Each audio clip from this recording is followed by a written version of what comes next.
नमस्कार, मैं हूं दीपाली राणा। आप देख रहे हैं कमोडिटी कॉल। बात करेंगे ट्रेडिंग स्ट्रैटेजीज की। सोने पर खासतौर से फोकस करेंगे कि यहां से भी इंटरनेशनल मार्केट्स में $300-400 तक सोना नीचे जा सकता है। कुछ एक्सपर्ट्स ऐसा मान के चल रहे हैं। साथ ही कच्चे तेल की कीमतों पर भी रहेगी नजर। इन सब पर बातचीत करने के लिए हमारे साथ हैं मेरे शेयर खान के technical analyst Rakesh Khanna, chartandtrade.com के फाउंडर विकास बगरिया। शुरुआत हालांकि ट्रेडिंग स्ट्रैटेजीज के साथ कर लेते हैं। राकेश, बताइए पहले आपकी ट्रेडिंग कॉल्स।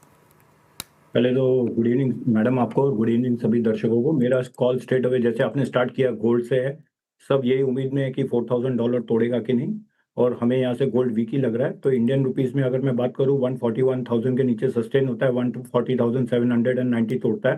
तो मैं नीचे में 139,220 और 136,777 का टारगेट देख रहा हूँ। ऊपर में जो मेरा स्टॉप लॉस रहेगा वो 142,650 का है। ये पोजिशनल कॉल है। थोड़ा भी राइस मिलता है तो मैं गोल्ड सेल कर दूंगा। ओके, तो ये गोल्ड पर स्ट्रैटेजी रही। विकास, आपके रिकमेंडेशंस क्या होंगे? हाँ जी, good evening Diwali ji and सभी दर्शकों को गुड इवनिंग। हाँ देखिए, गोल्ड में मेरी स्ट्रेटेजी बाई की तरफ रहेगी। मेरे को लग रहा है कि कहीं ना कहीं वीकली चार्ट में बॉटम बनाने की कोशिश कर रहा है।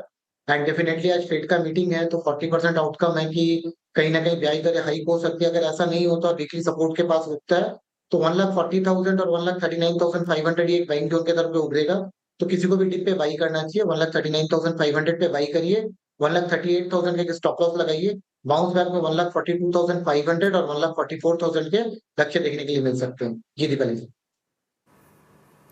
ओके, तो ये राय रही आपके लिए स्ट्रैटेजीज पर। अच्छा, ये राकेश, गोल्ड पर ब्रॉडर आउटलुक क्या है? कई एक्सपर्ट्स का ऐसा व्यू है कि यहाँ से घरेलू बाजार में 1,35 तक भी भाव आ सकते हैं। इंटरनेशनल मार्केट्स में भी 3,700 तक की बात हो रही है। कितना वाजिब लग रहे हैं आपको ये भाव? इसका सबसे पहला आंसर है dollar index.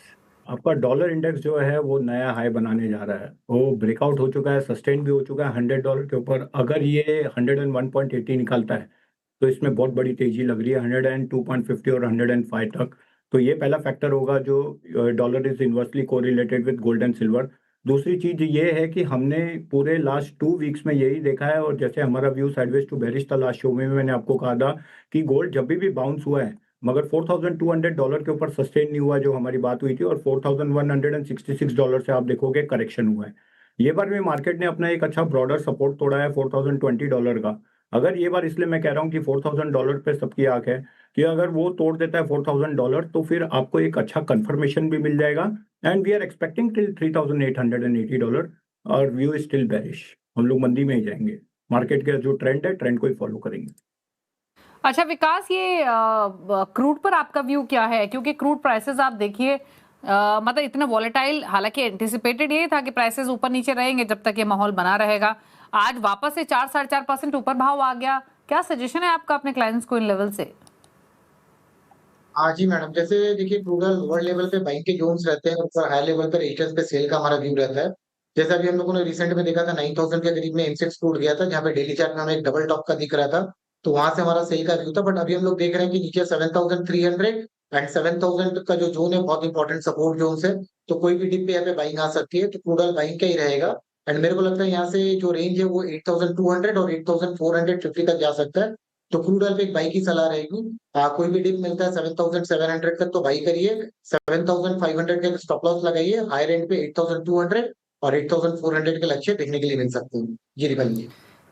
Rakesh, base metals पर आपका क्या व्यू है? आज हालांकि थोड़ी रौनक एल्यूमिनियम, जिंक जैसी कमोडिटीज में देख रहे हैं। कॉपर हालांकि बैकफुट पे आज अंडर परफॉर्म कर रहा है इंटरनेशनल मार्केट्स में, घरेलू बाजार।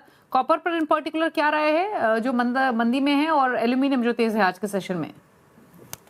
देखिए, एक्चुअल चीज ये हुई थी कि कॉपर भी जो रिवर्स हुआ था, थोड़ा बहुत बड़ा था, वो पुल बैक था, ओवरऑल डाउन ट्रेंड में ही था। मगर अभी क्या हो गया कि कॉपर थोड़ा कंसोलिडेशन और अपने सपोर्ट्स की तरफ है। तो जब तक 1,300 के ऊपर सस्टेन रहता है तो थोड़ा साइडवेज रहेगा। मूविंग एवरेजेस का सपोर्ट ले रहा है और ऊपर में 1,335 बहुत स्ट्रॉन्ग सपोर्ट है। तो ये ब्रेकआउट और कंफर्मेशन का वेट करेंगे इसमें फिलहाल। और जैसे आपने एल्यूमिनियम कहा है, कॉपर से ज्यादा एल्यूमिनियम बेरिश है। ऊपर में एल्यूमिनियम जब भी ऊपर मिलता है तो बेचो इसको। 346 बहुत स्ट्रॉन्ग सपोर्ट रेजिस्टेंस है और 349। नीचे में हम एल्यूमिनियम में 333 और 323.60 का टारगेट एक्सपेक्ट कर रहे हैं। तो एल्यूमिनियम कॉपर से ज्यादा अच्छा है सेल करने के लिए।